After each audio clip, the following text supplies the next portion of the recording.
Welcome back, BMW fans. It's Andre Podianu from BMW Blog. I'm here at BMW Auto House, and on today's video, we're going to show you how to use your climate controls and all the tips and tricks that you need to know. Let's get into it.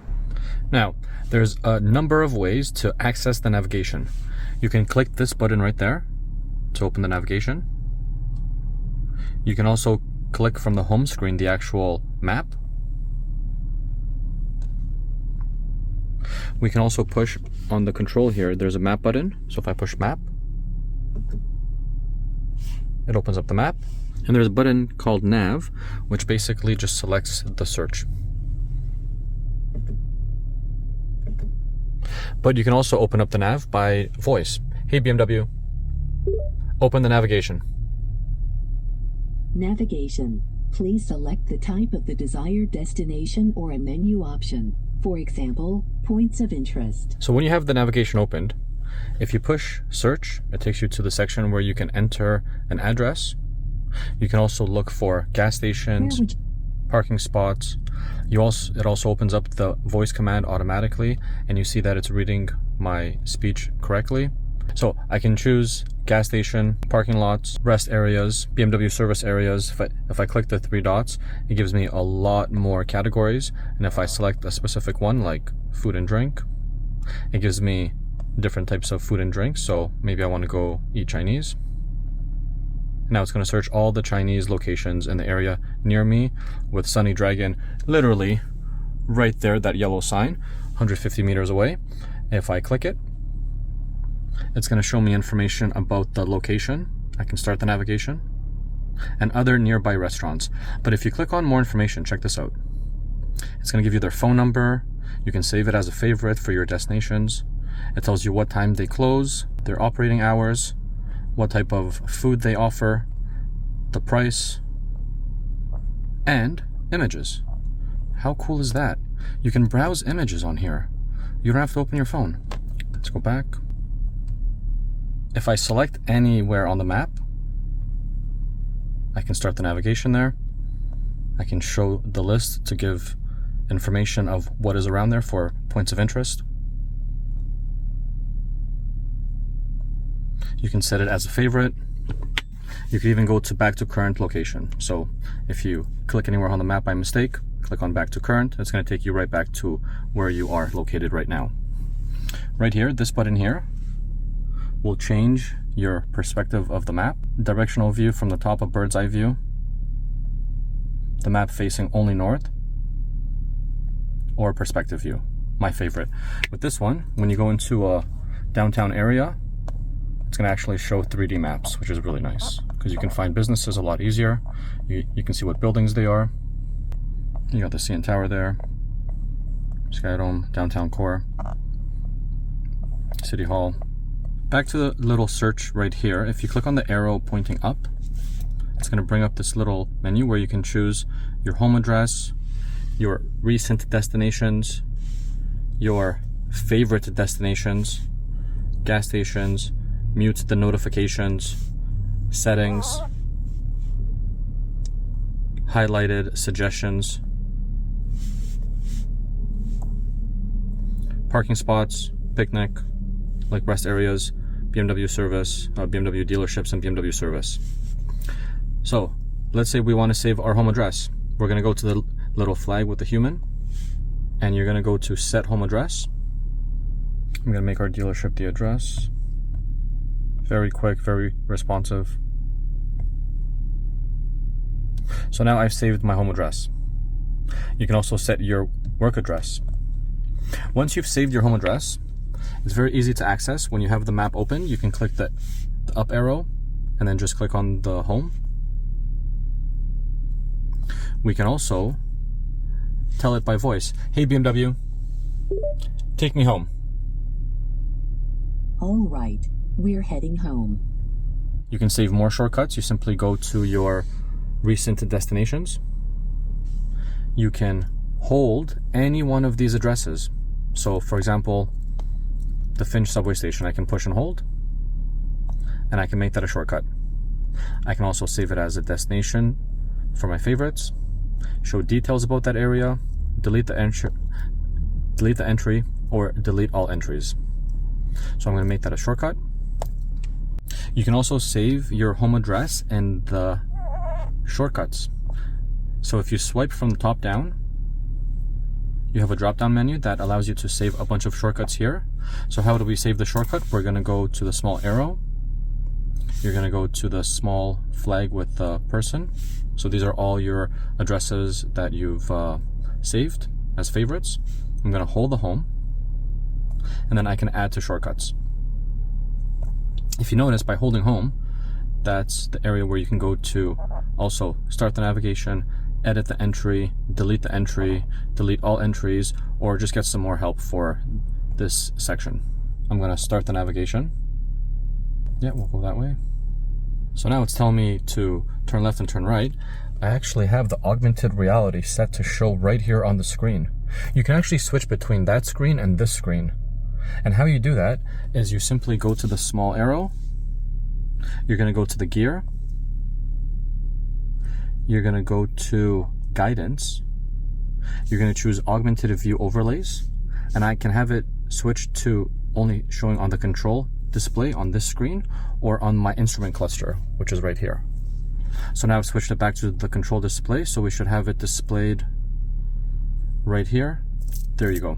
So it's not showing here, it's showing me the normal map where I need to turn. Augmented reality is showing here. It also disappears when I make the actual action. You can also have the navigation information being displayed in your head-up display, and you can also even customize what information is showing for the head-up display.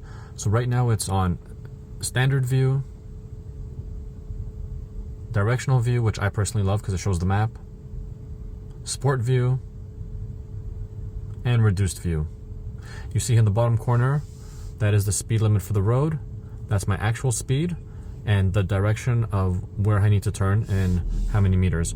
Oh, that's so cool. And the reduced view, it shows me the small map on the top right corner. It's showing me that my parking sensors are on.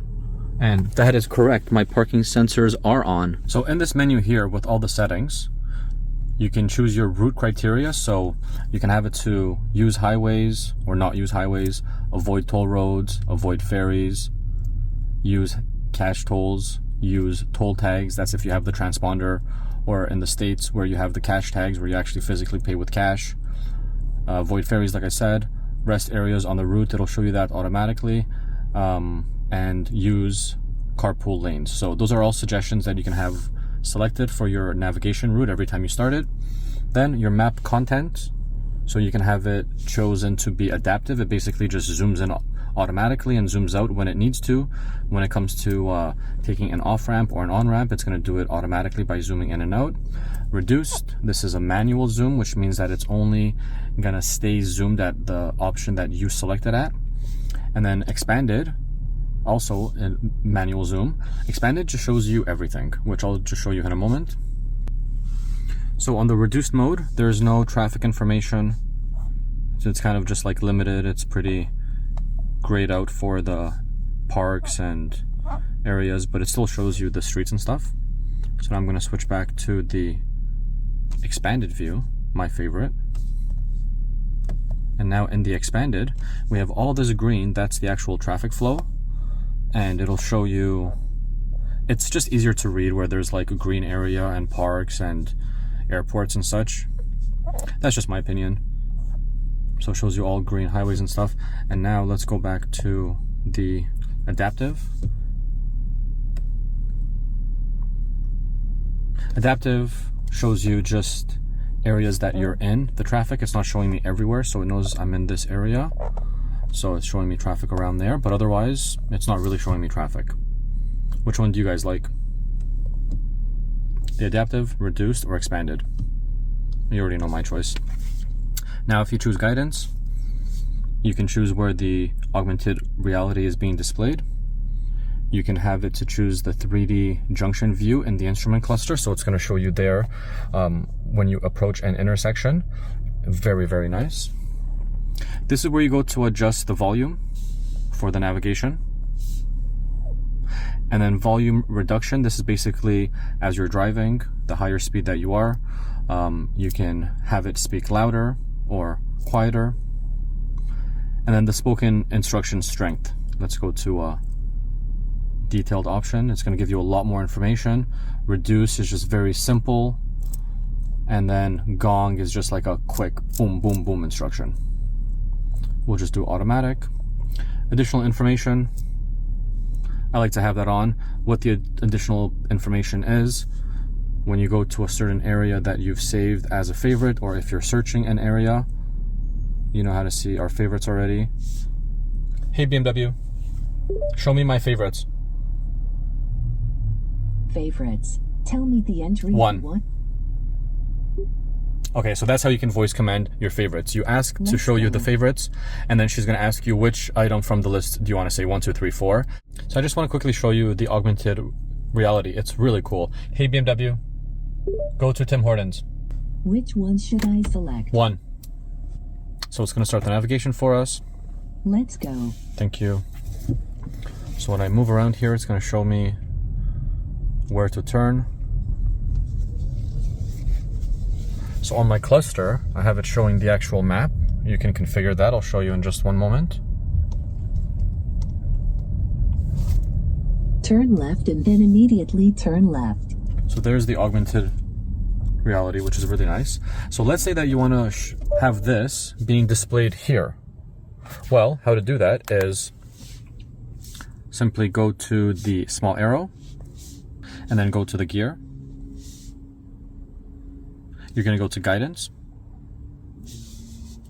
and at the very top of guidance is augmented view overlays. We want it to show in the instrument cluster. So the moment I choose that, it's now going to show me right there. So as you're doing your driving, you've got the map showing here. So I got my augmented reality right there. Very nice, love it. Now before letting you guys go, I just wanted to show you 2 more things that are really cool. When you've got your navigation set to a specific address, you can click on this little arrow here that will give you more information and more options for that specific destination route. So you can have it display traffic information for that route. You can stop the navigation. You can choose alternative routes. This one's pretty close, so there's no other options. And then you can also change the route preferences. It just basically takes you to the settings where you can choose avoid highways, toll roads, and ferries. Now, the last thing I wanted to show you was when you have the map displayed here, you see all these little dots. You can actually configure to show a lot more things like parks, stopping areas. But for example, we have the gas stations selected now. I already have my navigation to go somewhere specifically, as you can see. If I select one of these icons, or literally anywhere on the map, I can start the navigation there or add as a stop. So adding a stop, I can add multiple destinations to my trip, and I can move them up and down to, let's say that I want to go to the Tim Hortons first and then to the gas station. So this is excellent for real estate guys, where you can set up your showings and your listings and just go through every single one, bang, bang, bang, one by one. You're not going to waste your client's time. You're not going to waste your time. And even more importantly, I know I said that was the last thing, but there's just one more thing. You can send your addresses from your My BMW app straight to the car. So that is just phenomenal. So that was a quick video, kind of long video, on how to use your BMW navigation. If you like this video and you want to see more cool BMW tips and tricks, make sure that you're following us and you hit that bell notification. Again, this was Andre from BMW Blog. I'll see you next time.